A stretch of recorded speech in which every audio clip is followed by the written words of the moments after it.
तो दोस्तों फाइनली आज से हम यहाँ पर द ग्रेट रिवर का सीजन 2 एक्सप्लेन करने वाले हैं। सीजन 2 के बारे में मैंने इंट्रो तो पहले ही आपको दे दिया था कि किस तरह की कहानी इसमें बताई जाएगी और असल में मूचन की जर्नी यहाँ तक के पहुंची कैसे। मैंने उस वीडियो को पहले ही अपलोड कर दिया तो आप उसको भी देख सकते हैं। इस वीडियो में हम डायरेक्टली सीजन 2 को शुरू करने वाले हैं। तो सीजन 2 की शुरुआत होती है एक बहुत ही ज्यादा मिस्टीरियस जगह से जो की ग्रेट 1000 वर्ल्ड होता है और ये जगह पूरी लावे से भरी हुई थी। हर तरफ बिल्कुल ना आग से बनी हुई चीजें होती है और यहाँ पर बैठा होता है एक बंदा जो बंदा कोई और नहीं बल्कि है फ्लेम एम्पर यानी कि अपना शियाओयान। वो एक दूसरे बंदे के साथ यहाँ पर बैठ कर ना चेस जैसा कोई गेम होता है उसको खेल रहा होता है, जहाँ दूसरे बंदे का नाम जो था वो था याओ चैन। इस गेम के अंदर भी बाजी जो था वो फ्लेम एम्पर शियाओयान ही मारे जा रहा था। वो काफी ज्यादा आगे होता है। तो यहाँ पर वो जो याओ चैन था वो शियाओयान से कहता है पहले तुम अच्छे से खेल रहे थे, अब अचानक से तुम्हें क्या हो गया? ऐसा लग रहा है कि तुम्हारे अंदर कोई बात है जो तुम कहना चाह रहे हो लेकिन तुम कह नहीं पा रहे हो। तो अगर कुछ कहना है तो साफ साफ मुझे बता दो, मैं सुनने के लिए वो तैयार हूँ। तो शियाओयान कहता है कि मैंने ना ये सुना है कि लो क्लान जो है वो बहुत ज्यादा मुसीबत में पड़ा हुआ है। हर तरफ से लो क्लान के ऊपर मुसीबत आ रही है, तो क्या मुझे उनकी मदद करने के लिए जाना चाहिए? जिस पर याओ चैन जो था वो कहता है कि ग्रेट 1000 वर्ल्ड के अंदर ना इतने सारे क्लान हैं जिसका हम हिसाब भी नहीं लगा सकते, जिनमें से सबसे खास बताऊं तो 5 है एंशिएंट क्लान और जो के बहुत ज्यादा कमाल के हैं, और उसके बाद 5 आते हैं डिवाइन क्लान। इनके अलावा ज्यादातर जो है वो उतने ज्यादा स्ट्रॉन्ग नहीं, यही लोग टॉप पर बैठे हुए हैं, लेकिन एक दूसरे से आगे बढ़ने के लिए हमेशा एक दूसरे से लड़ते रहते हैं। बस उनको सामने वाला कमजोर चाहिए ताकि उसके ऊपर कब्जा कर सके। उसी तरह से लो क्लान जो है ना उनका जो झगड़ा चल रहा है वो ब्लड क्लान के साथ बहुत टाइम से चल रहा है। ये कोई झगड़ा आज का नहीं है, बहुत हजारों सालों से पहले ये झगड़ा शुरू हुआ था। तो ये झगड़ा इतनी आसानी से अभी के टाइम पे कैसे रुक जाने वाला है? ये अब खत्म नहीं होगा बल्कि और ज्यादा बढ़ता जाएगा और इस खतरे से होने वाली जो तबाही होगी ना वो इतनी ज्यादा खतरनाक होगी जिसका हम हिसाब भी नहीं लगा सकते। तो शियाओयान कहता है कि वो सब तो मैं नहीं जानता, लेकिन मुझे सिर्फ इतना पता है कि जब मैं पहली बार ग्रेट 1000 वर्ल्ड के अंदर आया था ना तो सिर्फ लो क्लान ही था जिसने मेरी हेल्प की थी। उसके अलावा किसी ने भी मेरी हेल्प नहीं की, तो ये मेरा फर्ज बनता है कि मैं लो क्लान को प्रोटेक्ट करो। लो क्लान दोस्तों वही है जहाँ पर से अपनी लो ली आती है। तो शियाओयान याओ चैन से कहता है कि प्लीज मुझे बताइए कि मैं किस तरह से लो क्लान की हेल्प कर सकता हूँ। तो याओ चैन कहता है कि तुम तो खुद ही फ्लेम एम्पर हो, तुम्हें तो खुद समझ में आना चाहिए कि तुम्हें किस तरह से हेल्प करनी है। उन्होंने डायरेक्ट तो नहीं बताया, लेकिन उनका जो कहना था ना शियाओयान समझ चुका था। वो कहता है कि बहुत बहुत शुक्रिया आपका, अब मुझे समझ में आ चुका है कि मुझे आगे क्या करना चाहिए। तो याओ चैन कहता है कि क्या समझा तुमने? क्या तुम किसी की हेल्प लेना चाहते हो? कोई तुम्हारे दिमाग के अंदर पहले से मौजूद है क्या जिसके तुम हेल्प लोगे और उसके जरिए जो लो क्लान को है प्रोटेक्ट करने की कोशिश करोगे? तो यहाँ पर शियाओयान कहता है कि हाँ है एक लड़की जो कि लो क्लान का चीफ है ना उसके ग्रैंड डॉटर के बहुत ज्यादा करीब है, लेकिन असल में वो लड़की है कौन इसके बारे में तो शियाओयान ने नहीं बताया। तो अब हम यहाँ पर फायर ग्रेड एकेडमी का सीन देखते हैं जहाँ पर बहुत सारे डिसेबल खड़े हुए थे और उन्हीं में वहाँ पर आती है लोली जो कि इस सीजन में थोड़ी सी ज्यादा अच्छी ही नजर आ रही है, लेकिन उसका भोलापन जो था ना पिछले सीजन वाला वो थोड़ा सा कम लग रहा है। यहाँ पर मूचन के बाकी दोस्त वगैरह भी होते हैं और वहाँ पर मूचन भी मौजूद होता है। तो लोली को सभी लोग यहाँ पर देखकर काफी ज्यादा खुश हो चुके थे कि लोली तुम आ गए। साथ ही साथ मूचन जो था वो भी लोली को देखकर खुश हो चुका था। ये सब के सब लोग यहाँ पर आकर खड़े हुए थे मास्टर का इंस्ट्रक्शन लेने के लिए कि वो कंपटीशन के बारे में क्या बताने वाले हैं। तो सभी लोग कहते हैं कि हमने तो सुनकर रखा है कि इस बार का जो हंटिंग बैटल होने वाला है ना उसमें जो इनाम वगैरह मिलेंगे, रिवॉर्ड वगैरह मिलेंगे वो अब तक के सबसे ज्यादा कमाल के होंगे। लेकिन जब रिवॉर्ड अच्छे मिलने वाले हैं तो जो ये हंटिंग वॉर कंपटीशन होगा उसको और ज्यादा खतरनाक भी बना दिया जाएगा। तो इसको जीतना भी बहुत ज्यादा मुश्किल हो सकता है, लेकिन कुछ भी क्यों ना हो जाए हमें तो इस हंटिंग वॉर के कंपटीशन के अंदर अच्छा परफॉर्मेंस दिखाना ही होगा, क्योंकि हेवीली रैंकिंग के ऊपर अपना नाम दर्ज करवाना है ना तो उसके लिए ये हंटिंग वॉर कंपटीशन ही होता है जिसको हमें अच्छी तरह से जीतना पड़ता है। जो जितना अच्छा परफॉर्मेंस दिखाएगा उसी का नाम आता है हेवीली रैंकिंग के ऊपर। जिसके बाद देखते देखते वहाँ पर ना बहुत ज्यादा ऑरा फैलने लग जाता है। ये ऑरा काफी ज्यादा मिस्टीरियस था, ऐसा लग रहा था कि मास्टर यहाँ पर एंट्री मार रहे हैं और देखते ही देखते वहाँ पर एक बहुत ही मिस्टीरियस सा पोर्टल क्रिएट हो चुका था। जैसे पोर्टल क्रिएट हुआ अंदर से मास्टर वगैरह जो है ना वो निकल कर बाहर आते हैं ताकि सभी को यहाँ पर आने के बाद हंटिंग वॉर कॉम्पिटिशन के रूल्स वगैरह बता सके कि किस तरह से उनको ये लड़ना है। तो सारे के सारे जो थे वो मास्टर को ग्रीट करना शुरू कर देते हैं। मास्टर यहाँ पर आने के बाद कहने लग जाते हैं कि मैं उम्मीद करता हूँ कि तुम जितने भी लोग हैं ना जो इस हंटिंग वॉर के अंदर जा रहे हो वहाँ जाने के बाद तुम्हें कामयाबी मिले और स्पिरिचुअल लाइट जब वहाँ जाने के बाद एक अपॉर्चुनिटी होती है उसको तुम हासिल कर सको, क्योंकि अगर तुमने इसको हासिल किया तो आने वाला जो हमारा अकेडमी कॉम्पिटिशन होगा जो की कुछ दिनों बाद होने वाला है उसमें तुम बहुत अच्छा परफॉर्मेंस दिखा सकते हो। और मैं तुम्हें यहाँ पर बता दूं कि जब तुम उस आने वाले अकेडमी कंपटीशन के अंदर अच्छा परफॉर्मेंस दिखाओगे ना तो तुम्हें परफॉर्मेंस के हिसाब से ही फायर ग्रेड अकेडमी के स्लॉट्स वगैरह दिए जाएंगे। मतलब फायर ग्रेड अकेडमी के अंदर किसको कौन सा कोर डिसेबल बनाया जा सकता है, किसको नॉर्मल डिसेबल बनाया जाएगा और किसी को अलग तरह का डिसेबल बनाया जाएगा। तो जितना अच्छा परफॉर्मेंस तुम दिखाओगे अकेडमी कंपटीशन के अंदर उसी के हिसाब से तुम्हारा आगे का जो फ्यूचर होगा वो डिसाइड किया जाएगा। तो तुम समझ रहे हो, पहले तुम्हें हंटिंग वॉर में अच्छा परफॉर्मेंस दिखाना है, इसमें कामयाबी हासिल करनी है, उसके बाद बारी आएगी अकेडमी कंपटीशन की, देन उसके बाद हम जा सकते हो। हो फायर ग्रेड एकेडमी के अंदर एक अच्छे पोजीशन के ऊपर।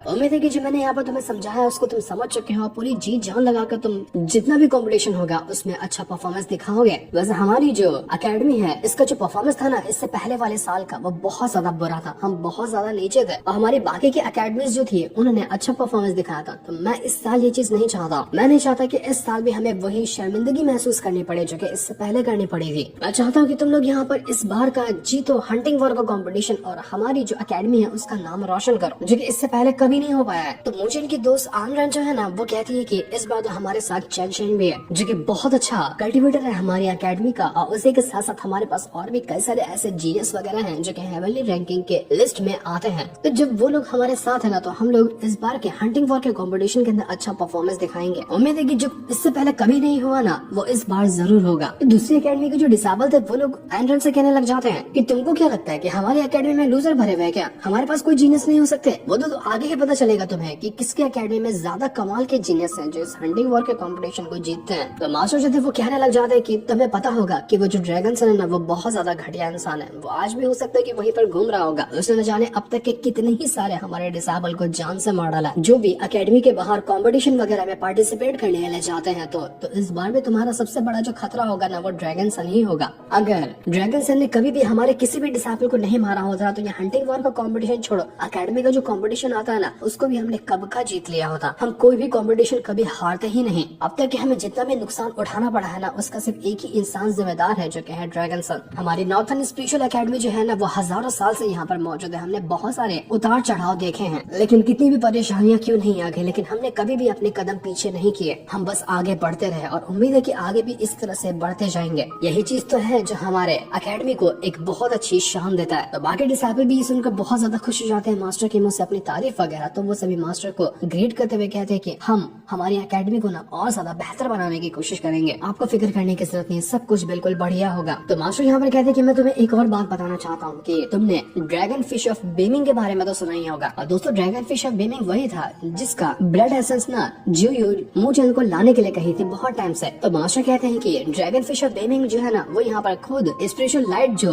हंटिंग वॉर के अंदर शामिल है उसके इन्फ्यूजन के टाइम पे मौजूद होंगे। वो खुद इसको परफॉर्म करने वाले हैं। तो जो भी टॉप परफॉर्मर होगा जो कि स्पेशल लाइट को हासिल करेगा ना उसको मौका मिल सकता है ड्रैगन फिश ऑफ बेमिंग से मिलने का। तो लोली मूचन से कहती है कि अगर यहाँ पर खुद ड्रैगन फिश ऑफ बेमिंग जो है वो इस स्पेशल लाइट को परफॉर्म करने वाला है ना तो मुझे तो लगता है कि बहुत ज्यादा कमाल की चीज होगी। तो तुम्हें ना उस चीज को हासिल करने के बारे में पूरी कोशिश करनी चाहिए। मुझे लगता है कि तुम ये करके दिखाओगे। तो मूचन भी कहता है कि मुझे तो यहाँ पर जियो ने पहले से ही उस ड्रैगन फिश ऑफ बेमिंग से मिलने के लिए कहा है तो मुझे ये अपॉर्चुनिटी हासिल करनी ही होगी। मुझे स्पेशल वाइल्ड लाइट भी हासिल करनी होगी तभी जाकर मैं उससे मिल सकता। तो वहीं पर दो बंदे भी होते हैं जो आपस में बातें करते हुए कह रहे थे कि यहाँ पर कितने भी लोग क्यों ना आ जाए लेकिन अगर रियल टक्कर की बात की जाए ना तो हम दोनों के अंदर ही होने वाली है क्योंकि बाकी लोग तो हमारे मुकाबले के बिल्कुल भी नहीं है। तो दूसरा वाला बंदा कहता है कि देखो वो सारी बातें छोड़ो, पहले हमें इस चीज पर ध्यान देना है कि किस तरह से हम ना स्पिरिचुअल क्रिस्टल को हासिल कर सके। अगर हमने बहुत सारे स्पिरिचुअल क्रिस्टल हासिल किए ना तो उसके बाद हमें मौका मिलेगा पनिशमेंट हॉल जो है ना वहाँ के 3 जनरल से मुकाबला करने का, उनको चैलेंज करने का। इसके बाद यहाँ पर मास्टर जो थे वो इस हंटिंग वॉर का जो कॉम्पिटिशन है ना इसको शुरू करवा देते हैं। सारे के सारे लोगों को किसी अलग ही जगह पर जाकर छोड़ दिया गया था। ये जगह का नाम था स्पिरिचुअल लाइट रेल्म। यहाँ पर ना बहुत सारे बीस्ट वगैरह हैं जिनको मारना है और इसी को मारकर हंटिंग की जाती है। जो जितने ज्यादा को मारेगा ना उसको स्पिरिट क्रिस्टल मिलते हैं। लेकिन यहाँ पर कुछ ऐसे भी बीस्ट हैं जो कि बाकी बीस्ट वगैरह के किंग हैं। अगर उनको मार दिया जाए तो उनको मारने के बाद बहुत सारे क्रिस्टल मिल सकते हैं। तो जिसके बाद जितने ज्यादा क्रिस्टल होंगे ना वही जीतेगा इस हंटिंग वॉर के कॉम्पिटिशन को। जो टॉप 3 होगा जिसके पास सबसे ज्यादा क्रिस्टल होंगे ना वही फर्स्ट, सेकंड और थर्ड की रैंकिंग को हासिल करेगा। और जो भी यहाँ पर सबसे ज्यादा क्रिस्टल हासिल करेगा ना उसको मौका मिलेगा पनिशमेंट हॉल के जो 3 जनरल है उनसे मुकाबला करने का। और अगर उन जनरल से फाइट करने के टाइम तुम लोग हार जाते हो ना तो तुमने भले से यहाँ पर फर्स्ट रैंकिंग भी क्यों ना हासिल की हो, सबसे ज्यादा क्रिस्टल क्यों ना हासिल करे हो, तब भी वो जो स्पिरिचुअल लाइट इन्फ्यूजन है ना वो तुम्हें नहीं मिलने वाली। इतनी मेहनत करने के बाद भी तुम फेल रहोगे। सबके सब लोग जो थे वो यहाँ पर अपनी पावर का यूज करते हुए बीस्ट वगैरह को मार रहे थे और स्पेशल क्रिस्टल को कलेक्ट कर रहे थे। ये जो जगह थी ना वो किसी को भी कहीं पर भी टेलीपोर्ट कर चुका था। लेकिन मूचन जो होता है वो लुइली को ढूंढ रहा था। वो कहता है कि लोली पास में ही होगी। उसके पास कंपास भी था लोली को ढूंढने के लिए, तो उसी का यूज करते हुए वो लोली को ढूंढ रहा होता है। इसके बाद हम लोली को देखते हैं, वो भी एक जगह पर आकर पहुंच चुकी थी। दूसरी तरफ हम कुछ बंदों को देखते हैं जिन्होंने किंगलिंग, जो कि मूचन के ही दोस्त है, उसको पकड़ के रखा हुआ था। वो उसको मारते हुए कहते हैं कि बता हमें मूचन कहाँ मिलेगा, हमें बस मूचन चाहिए, मुझे मूचन की लोकेशन बता दे, उसके बाद हम तुझे छोड़ देंगे, वरना तुझे जान से मार डालेंगे। लेकिन वो कहती है कि भाड़ में जाओ तुम लोग, मैं कभी भी तुम्हें नहीं बताने वाली, ना मूचन की लोकेशन बताऊंगी, ना लोली की बताऊंगी, और किसी की भी नहीं बताऊंगी। जो उखाड़ना है ना वो उखाड़ना, मुझे इससे फर्क नहीं पड़ता। तो इन बदमाशों का ना एक बॉस होता है, वो कहता है कि ठीक है फिर अगर ये नहीं बता रही ना तो हम मूचन के ही दोस्तों में से किसी और को पकड़ लेंगे, वो जरूर डर के मारे हमें सब कुछ बता देगा, तो मुझे अब इसकी जरूरत भी नहीं है, जाके मार डालो उसको। तो इतना कहने के बाद उस बंदे के जो दोस्त वगैरह थे ना, वो जाते हैं उसको जान से मारने के लिए। लेकिन जैसे ये किंगलिंग को मारने वाले थे, इससे पहले ही वहाँ पर लोली भागते हुए आती है और तुरंत अपनी पावर का यूज करते हुए उन सभी बदमाशों के ऊपर अटैक करना शुरू कर चुकी थी। वो तुरंत अपनी स्वॉर्ड चलाती है और स्वॉर्ड चलाकर वो सभी की वाट लगा चुकी थी। वो तो यहाँ पर किंगलिंग को अपने कंधे पे भी बैठा लेती है और उसको लेकर वहाँ से भागने लग जाती है। इसके बाद लोलू जी थी, वो सारे लोगों से कहती है कि तुम्हें पता भी है कि तुम लोग ये क्या कर रहे हो, आगे तुम लोगों को किसने हक दिया कि सापल के ऊपर तुम अटैक करो। तो ये सुनकर उनका जो बॉस होता है वो कहता है कि लोली तुम ना गलत समझ रहे हो, हम यहाँ पर अटैक थोड़ी ना कर रहे थे उसके ऊपर, हम तो सोनर के साथ खेल रहे थे। असल में वो जो लड़की है उसका नाम सोनर है और उसकी जो बड़ी बहन है ना उसका नाम है किंगलिन। तो वो बॉस कहता है कि हम तो सिर्फ सोनर के साथ खेल रहे थे, तुमने इस बात को ना गलत समझ लिया और तुमने उल्टा हमारे ही साथियों के ऊपर अटैक करने की कोशिश की। अब जिम्मेदार कौन है यहाँ पर, तुम हो, गलती तुम्हारी है। तो ये सुनकर लोली कहती कि मुझे बेवकूफ समझ कर रखा गया, अगर मैं सही टाइम पे यहाँ पर नहीं आई होती ना तो सोनर अब तक क्या मर चुकी होती। मुझे बेवकूफ समझने की कोशिश ना बिल्कुल भी मत करना तुम लोग। तो ये सुनकर वो बॉस कहता है कि ठीक है फिर अगर सोनर मरने वाली थी ना तो साथ में तुम भी मर जाओ। वो अपने साथियों से कहते हैं कि जाओ और इस लोली और सोनर दोनों को जान से मार डालना, किसी को भी जिंदा मत छोड़ना। तो ये देखकर वो सारे के सारे लोग अब लोली की तरफ बढ़ना शुरू कर चुके थे। वो लोग कहते हैं कि इस हंटिंग वॉर के कंपटीशन के अंदर कुछ लोग कमी हो जाए तो बेहतर ही है ना, हमें कंपटीशन जीतने में आसानी होगी। तो सारे लोग यहाँ पर लोली को मारने की तैयारी में लगे हुए थे। वो बॉस कहता है कि मैं सिर्फ एक ही चीज पर ना लोली तुम्हें छोड़ने वाला, और वो चीज ये है कि मूचन को यहाँ पर आना पड़ेगा, मेरे सामने झुकना पड़ेगा और तुम्हारी जान के लिए मुझसे भीख मांगनी पड़ेगी। अगर वो ये करता है ना तो मैं तुम्हारी जान बख्श दूंगा, वरना तुम्हें जान से मार डालूंगा और मूचन को तो वैसे भी मैं मारने वाला हूँ। तो बताओ बुला रही हो कि नहीं बुला रही हो मूचन को, क्योंकि मुझे ना उसका भी वो जो स्पिरिट क्रिस्टल है वो चाहिए। तो लोली कहती है कि मास्टर ने पहले ही सबको मना किया था कि कोई भी एक दूसरे को मारकर उसका स्पिरिट क्रिस्टल नहीं छीन सकता, तो अब तुम यहाँ पर ये कर रहे हो ना, ये बहुत गलत बात है। लेकिन बाकी लोग कहते हैं कि अरे पकड़ो इस लोली को, बहुत ज्यादा बोलती है, इसको हम कुछ करेंगे ना तो भागा भागा मूचन खुद ही हमारे पास आ जाएगा, हमें उसको ढूंढने की जरूरत ही नहीं पड़ेगी। सारे लोग अब यहाँ पर लोली को मारने की कोशिश करते हैं, लेकिन लोली रुकने वाली नहीं थे। वो तुरंत ही सोनर को एक जगह पर बैठाती है और उसके बाद वो अपनी स्वॉर्ड लिए जा चुकी थी सभी बदमाशों के साथ फाइट करने के लिए। वो अकेली होती है और जितने भी बदमाश वगैरह थे ना उन सभी के साथ अकेले फाइट कर रही थी। वो लोग अपनी पावर का यूज करते हुए लोली के ऊपर अटैक करने की कोशिश करते हैं, लेकिन लोली उनको बहुत कमाल की टक्कर देती है। ये जो बैटल था वो कमाल के तरीके से शुरू हो चुका था। अकेली लोली और उसके सामने सारे के सारे लोगों की आर्मी मौजूद थी। वो यहाँ पर सोनर को भी बचाती, उसके ऊपर कोई अटैक लगने वाला होता तो, और वो यहाँ पर अपने आप को भी बचा रही थी। पर उन लोगों की तादाद इतनी ज्यादा थी कि अपने आप को बचा पाना बहुत ज्यादा मुश्किल था। तो वो सोनर को पहले वहां से लेकर भागी कि कहीं उसको चोट न लग जाए, लेकिन वो बदमाश तो इसी मौके का फायदा उठाते हुए वो उसके ऊपर और ज्यादा अटैक करने की कोशिश करते हैं। तो लोली भी यहाँ पर भड़क जाती है कि भाड़ में गए तुम लोग, मैं भागने वाली नहीं हूँ, एक एक को काट कर रख देंगे तभी जाकर जाऊंगी यहाँ से। वो अपनी स्वॉर्ड का यूज करते हुए स्लैश अटैक पे स्लैश अटैक मारती है और वो एक ही बार के अंदर न जाने कितने लोगों को बीच से काट चुके थे। पर तब यहाँ पर वो जो बॉस होता है वो खुद बीच में मैदान में आ जाता है, क्योंकि उसके साथ ही कुछ खास काम कर नहीं पा रहे थे। तो वो बीच में आया लोली के ऊपर अटैक करने के लिए। उसने यहाँ पर आते साथ ही लोली के ऊपर एक बहुत ही ब्रूटल अटैक दे दिया था, जिस वजह से लोली का पूरा कंधा ही कट जाता है और बहुत ज्यादा खून निकल रहा था उसके अंदर से। मूचन जो देखेगा ना तो सही में कह रहा फाड़ डालेगा वो इस बॉस को। वो बॉस कहता है कि मैंने जो तुम्हारे पर अटैक दिया ना, जिससे तुम्हारे अंदर से खून निकला है, वो अटैक पॉइजनस था। अब यहाँ पर सरेंडर कर दो, मेरे पास उसका एंटीडोट है, वरना तुम ऐसे ही मर जाओगे। बस मूचन को बुलाओ, मुझसे माफी मांगता है वो, तो मैं तुम्हें एंटीडोट भी दूंगा, तुम्हें ठीक भी करूंगा और सोनर को भी कुछ नहीं करूंगा। लेकिन लोली रुकने वाली नहीं थी, वो अभी भी तैयार होती है उन सभी के साथ फाइट करने के लिए। तो ये देखकर सारे के सारे लोग एक साथ अपनी पावर का यूज करते हुए एक बहुत ही ब्रूटल अटैक बना लेते हैं ताकि लोली की जान ले सके। लेकिन लोली भी यहाँ पर अपने पावर का यूज करते हुए उनके अटैक को डिस्ट्रॉय कर चुकी थी। लोली तो सच में बहुत ज्यादा स्ट्रॉन्ग है और इसके बाद वो वहाँ से भाग चुकी थी। इसके बाद लोली सोनर को एक जगह पर लेकर आती है और कहने लग जाती है कि उस हियाओ ने, वो जो बॉस है ना उसका नाम है हियाओ, आखिर उस हियाओ ने हिम्मत कैसे की तुम्हारे पर इतना ब्रूटल अटैक करने की। मुझ पर अटैक किया वो तो छोड़ो, लेकिन तुम्हारे पर जो अटैक किया है ना वो मुझसे बर्दाश्त नहीं हो रहा। क्या उसको डर नहीं लगता कि अगर वो रूल तोड़ेगा तो मास्टर कह रहा है उसको पनिशमेंट देंगे, उसको तो किसी चीज का डर नहीं लग रहा है। तभी उसको ऐसा लगता है ना कि आसपास कोई और भी मौजूद है, तो वो एकदम चौकन्ने हो जाती है और देखने लग जाती है कि कौन यहाँ पर मौजूद हो सकता है। तो जैसा वो बंदा सामने आ रहा था ना, सीधा लोली जाती है अपनी स्पॉट निकालकर उसके ऊपर अटैक करने की कोशिश करती है, लेकिन असल में यहाँ पर ये मूचन होता है जो कि लोली को ही ढूंढते हुए आया हुआ था। मूचन यहाँ पर लोली से कहता है कि अरे लोली क्या हुआ, अपने हस्बैंड को मारने की कोशिश कर रही हो, आखिर मैंने क्या बिगाड़ दिया तुम्हारा। लेकिन लोली भी मजाक के मूड में बिल्कुल भी नहीं थे, वो उदास हो जाती है। तो मूचन परेशान हो चुका था कि क्या हुआ लोली, तुम ठीक तो हो ना। वो उसको देखकर कहता है कि अरे लोली तुम्हारे अंदर पॉइजन कैसे है, तुम ठीक तो हो, तुमने एंटीडोट लिया क्या, तुम्हारे अंदर पॉइजन तो फैलता जा रहा है। तो लोली कहती है कि छोड़ो उस बात को, मैंने वैसे भी एक पिल खा ली है जो कि मेरे ख्याल में काम कर जाएगी पॉइजन का असर कम करने के लिए, मुझे मेरी टेंशन नहीं है। तो मूचन कहता है कि बकवास बातें बंद करो, मुझे पता है कि तुम्हारे अंदर जो पॉइजन गया हुआ ना वो नॉर्मल नहीं है, वो बहुत तेजी से फैल रहा है और उसको रोकने के लिए कोई खास तरह का ही एंटीडोट होगा जो काम करेगा, वरना तुम्हारी जान खतरे में आ सकती है। बताओ तुम्हारे साथ ये किसने किया।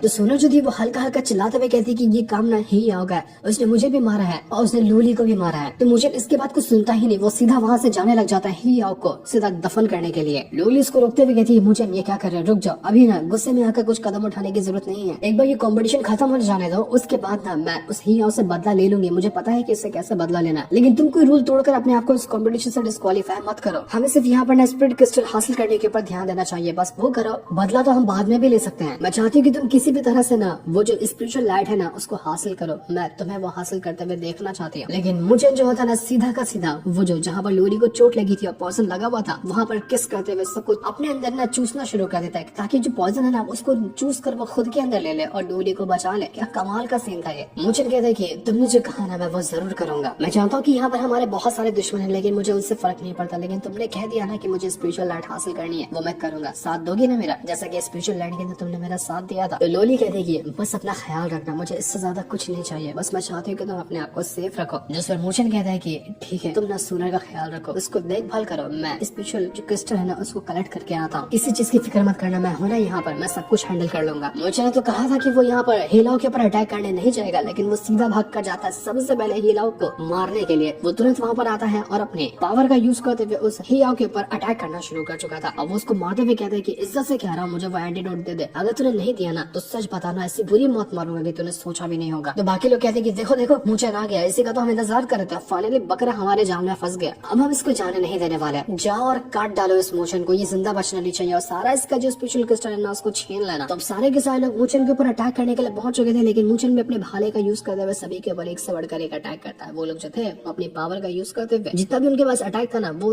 उसकी वजह से मूचन को मारने की कोशिश करता है, लेकिन मूचन हार मानने वाला नहीं था, वो इतना गुस्से में आया था कि वो रुकेगा ही नहीं। वो एक के बाद एक करते हुए सभी की लाशें बिछाया जा रहा था, इतना मारता वो सारे बंदों को जिसका कोई हिसाब ही नहीं था। कोई भी मूचन के सामने एक पल भी टिक नहीं पा रहा था, उसके ऊपर अटैक करना, उसको नुकसान पहुंचाना तो बहुत दूर की बात है, वो बिल्कुल पंचिंग बैग की तरह सभी को मार रहा होता है, जिस वजह से सारे के सारे लोगों की हालत खराब हो चुके थे। लेकिन हियाओ जो था अभी तक के बीच में आया ही नहीं था अटैक करने के लिए, उसको लग रहा था कि पहले बाकी मेरे साथ ही अटैक करे, मामला ठंडा कर दे, उसके बाद जाऊंगा मैं बीच में अटैक करने के लिए। लेकिन दूसरी तरफ हम लोली को देखते हैं जो बड़ी परेशानी के साथ भागते हुए जा रही थी, क्योंकि उसको पता चल गया कि मूचन ना यहाँ पर शांत नहीं बैठा, वो चला गया हियाओ के साथ फाइट करने के लिए, तो वो उसी को रोकने के लिए भाग रही थी। सोनल उसे कहती है कि लोली तुम क्या कर रही हो, हमें नहीं जाना चाहिए वहाँ पर, मूचन ने हमें कहा है कि गुफा के अंदर रहने को ना, उसको पता चला तो वो बिल्कुल नाराज हो जाएगा। पर लोली रुकती नहीं, उसको किसी भी हालत में मूचन की जान खतरे में नहीं चाहिए थी। मूचन जो था वो यहाँ पर हियाओ से कहते कि देख आखिरी बार कह रहा हूँ मुझे एंटीडोट दे दे, मैं बहुत आसान मौत दूंगा तुझे, वरना तड़पा तड़पा के मारूंगा। तो ये सुनकर हियाओ जो था वो कहता है कि ठीक है अगर तेरे पास इतनी काबिलियत है ना, इतना ज्यादा तो कमाल का है, तो हर चीज करके दिखा सकता है, तो जरा मेरे पास आ और यहाँ पर आकर वो एंटीडोट हासिल कर ले। क्यों तेरे अंदर जान नहीं है क्या कि तू खुद आके एंटीडोट ले सकता है, मैं तो खड़ा हूँ ना यहीं पे। तो ये सुनकर मूचन जो था तुरंत ही अपना भाला फेंक कर मारता है उस हियाओ के ऊपर, लेकिन हियाओ जो था ना वो भी अपनी पावर का यूज करते हुए मूचन के अटैक से बचने की कोशिश कर रहा था। मूचन यहाँ पर कई सारे अपने पंच अटैक का यूज करते हुए उसकी जान लेने की कोशिश करता है, लेकिन हियाओ को कुछ होता ही नहीं। हियाओ बहुत ज्यादा स्ट्रॉन्ग था, वो यहाँ पर मूचन के अटैक को रोके जा रहा था। तो मूचन भी तुरंत यहाँ पर एक के बाद एक करते हुए कई सारे अटैक करना शुरू कर दिया, लेकिन उसके सारे के सारे अटैक को वो हियाओ रोकता जा रहा था। हियाओ के अटैक को रोक पाना मूचन के लिए थोड़ा सा मुश्किल लग रहा होता है, ऐसा लग रहा था कि हियाओ कल्टीवेशन में मूचन से आगे है और उसके पास जो टेक्निक और उसके बाद जो अटैक वगैरह है ना वो भी कमाल के हैं। हियाओ जो था मूचन से कहता है कि मुझे एक बात ना बिल्कुल भी समझ में नहीं आती कि आखिर तेरे अंदर ऐसी खासियत क्या है, तो बिल्कुल किसी काम का नहीं है। देख मैंने कितना आसानी से तेरे अटैक को डिस्ट्रॉय किया और तुझे हराता भी जा रहा हूं, पर तब भी हमारी जो अकेडमी है वो तुझ पर इतना ज्यादा ध्यान क्यों देती है, इतना भाव क्यों मिलता है तुझे, ऐसा कौन सा 30 मार खाया तू जिस वजह से सारे लोग तुझ पर ही मारते हैं, कभी दूसरे को तो ऐसा कुछ एक्सपीरियंस करने को मिला ही नहीं। तो ये सुनकर मोचन जो था वो उससे कहता है कि तू हमारी दुश्मन एकेडमी से मिला हुआ है ना,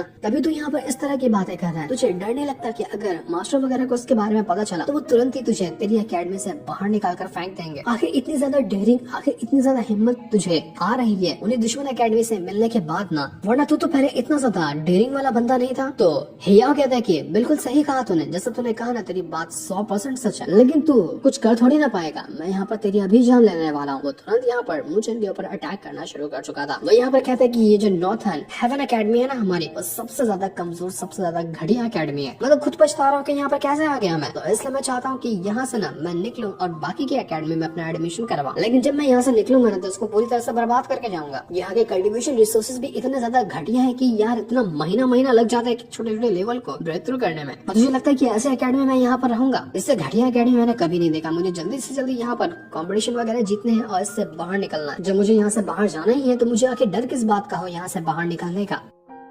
चाहे तो मुझे आज ही निकाल दे यहाँ से बाहर, मैं अभी दूसरे एकेडमी के अंदर चला जाऊंगा क्योंकि वहाँ पर मेरी सेटिंग पहले से बनी हुई है। डर तो तुझे होना चाहिए कि मैं तुझे यहाँ पर बिंदास मार सकता हूँ और मुझे कोई रूल तोड़ने के बाद भी फर्क पड़ेगा नहीं। तो मोचन कहता है कि जितना मैंने सोचा था ना तो उससे भी ज्यादा घटिया आदमी है, बिल्कुल शेमलेस, तेरे अंदर कोई शेम नाम की चीज ही नहीं है। तो ये सुनकर कहता है ही आओ कि शेम वो क्या होता है, मैं तो भूल ही गया उसको। एक कल्टीवेटर का सिर्फ जिंदगी में एक ही मकसद होता है कि वो बस आगे बढ़ता जाए, आगे बढ़ता जाए और आगे ही बढ़ता जाए, चाहे उसके लिए उसे किसी भी तरह का रास्ता क्यों न चुनना पड़े, चाहे कितने भी लोगों की जान क्यों न लेनी पड़े। एक कल्टीवेटर कभी भी ना पीछे रुकता है ना मुड़कर देखता है। शेम, गिल्ड, इमोशन, ये सब चीज क्या होती है कल्टीवेटर को भूलना पड़ता है वो सारी चीजें, और वही चीज मैं यहाँ पर कर रहा हूँ। बाहर के एकेडमी को देख रहा है, बाहर के कल्टीवेटर को देख रहा है कि वो कितने ज्यादा स्ट्रॉन्ग होते हैं। अगर उनसे मुकाबला किया जाए ना तो हमारी जो नॉर्थर्न स्पिरिचुअल एकेडमी है वो किसी काम की नहीं है, वो बिल्कुल एक जोक के बराबर है उनके सामने। वहाँ के बंदे फूंक मार कर हमें हरा सकते हैं। तो जितना जल्दी हो सके ना यहाँ से बाहर निकलना ही बेहतर है। हमारी एकेडमी वाले ना बहुत ज्यादा इमोशनल है, इमोशन के ऊपर ध्यान देते हैं, सच्चाई के ऊपर ध्यान देते हैं और सीधे रास्ते पे चलने के ऊपर ध्यान देते हैं। यही वजह है कि वो लोग इतने ज्यादा पीछे रह गए।